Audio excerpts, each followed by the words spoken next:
Kung tutuusin, hindi lang naman kaming mga kontraktor ang nakikinabang dito. Marami din sa inyo, mga politiko, ang nagpapataba ng bulsa sa pangungurakot. Ang totoo, may hati-hati yan mula sa pinakamataas hanggang sa mga nasa gilid lang ng sistema.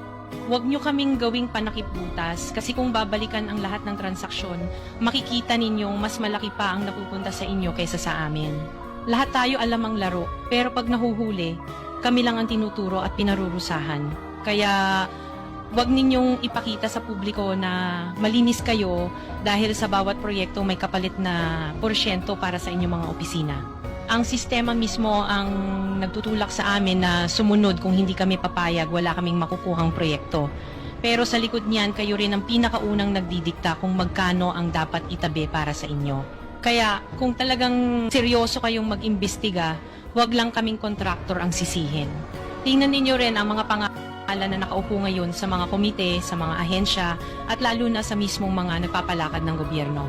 Dahil sa totoo lang, pare-pareho tayong nasa iisang lamesa, iba-iba lang ang laki ng parte na nakukuha. Kawawa po talaga ang mga mamamayang Pilipino kasi ninanakaw lang natin ang kaban ng bayan. Pera ng taong bayan pero tayo ang nakikinabang. Hindi ba tayo nahiya?